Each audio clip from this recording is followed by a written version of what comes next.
তুমি আজকে পীরের আওলাদের গাল দিচ্ছ মানে? সেদিন ঝাড় দিয়েছি, ইন্টারনেটে পেয়েছেন কি জানি না, শয়তান আব্বাসকে উল্টো পাল্টা বলেছে, ধরে সামনে পেলে না কুপিয়ে ফেলবে একদম। সব বলেছি তো, জানোয়ারের বাচ্চা, ইয়ার কি মানুষ পেয়েছ? তুমি মানুষ না, তুমি মানুষ না জানোয়ার। বলে আব্বাসের মুখটা সোরের থেকেও খারাপ, সকল মিলিয়ে। তার বিরুদ্ধে বলেছি, আল্লাহ যেন তোর মুখে ক্যান্সার আল্লাহ দেয়। পীরের আওলাদদের যত বড় মানে উল্টো হোক, পীরের আওলাদরা যত বড় অন্যায় কাজ করুক, তোর যদি তুই মুরিদ হয়ে থাকি, তোর বিবেকে বাঁধে না যে আমি দাদা হুজুরের মুরিদ, আর আমি দাদা হুজুরের আওলাদদের সম্বন্ধে উল্টো পাল্টা ভাষা বলা মানে ওপরে থুতু ফেললে আমার নিজের গায়ে পড়বে, অর্থাৎ আমার পীরের গায়ে টাচ পড়বে।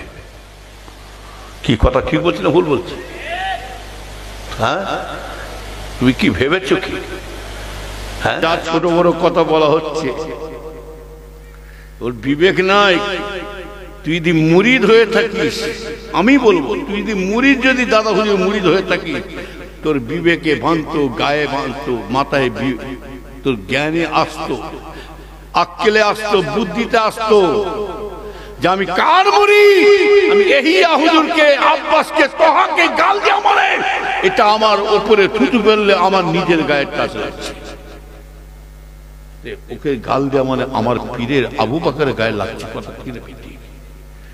তুই মুরিদ নয়, আমার মনে হয় তুই মুনাফেক মার্কা মুরিদ, তুই মুনাফেক মুরিদ। আর মুনাফেক, শুনে রেখে দেন, এইভাবে রাসূলুল্লাহর বংশগুলোকে এই মুনাফিকরাই ধ্বংস করে দিয়েছে। ইমাম হাসান হোসেনকে মারল কে? এই মুনাফেক মার্কা মুসলমান টুপিওয়ালা। ইমাম হাসান হোসেনকে শহীদ করলো কে? এই মুনাফেক মার্কা মুসলমান, এই টুপিওয়ালা, দাড়িওয়ালা, পাঞ্জাবিওয়ালা।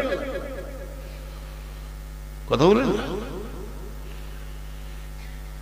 হযরত আলী হুজুরকে কে মানলেন? কে? এই মুনাফিক মুসলমান। রাসূলের বংশগুলোকে মানলে কে? ইমাম মুসলিমকে মানলে কে? মদিনা শরীফ থেকে যখন ইমাম হোসেন হুজুর চলে গেলেন, মক্কা থেকে, মক্কা রওনা হয়ে গেলেন, মক্কা শরীফের জামে মসজিদে ইমাম হোসেন হুজুর উঠলেন। মুহররম মাসের ঘটনা জীবনে দেখবেন। ওই জন্য রাসূল পাক বলছেন, সাহাবারা জিজ্ঞাসা করছে, ইয়া রাসূলুল্লাহ, ইয়া হাবিবাল্লাহ, হুজুর আমরা মুনাফিক কেমন করে চিনবো?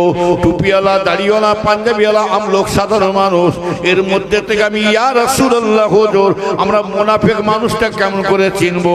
রাসূলুল্লাহ বলছে, টুপি হোক আর আমলোক হোক না, যেই হোক না কেন, আমার ভাই না, রাসূলুল্লাহ বলছেন মুনাফিক ওই মানুষটাকে চিনতে পারবে একটা মানুষ যখন আপনার কাছে আপনার মতো সেজে বেড়াবে, ওনার কাছে ওনার মতো সাজবে, মানে যখন যেমন তখন তেমন। এরকম মানুষ আছে না? আপনার মতে আপনার মধ্যে, হ্যাঁ, আর একজনের কাছে এরকম। এটা হলো 1 নম্বর মুনাফিকের লক্ষণ। রাসূল পাক বলছে 2 নম্বর মুনাফিকের লক্ষণ হলো কথায় কথায় মিথ্যা কথা বলবে। কথায় কথায়, হ্যাঁ, আলেমরা মিথ্যে কথা বলতে পারে না।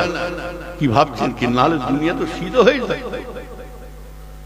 ওই জন্য রাসূল বলছেন, আলেমরা হবে জাহান্নামী, আগে যাবে। জাহান্নামে নিয়ে যেতে হয় আলেমরা, আগে জাহান্নামে যাবে। আর জান্নাতে যদি যেতে হয় আলেমরা, আগে জান্নাতে যাবে।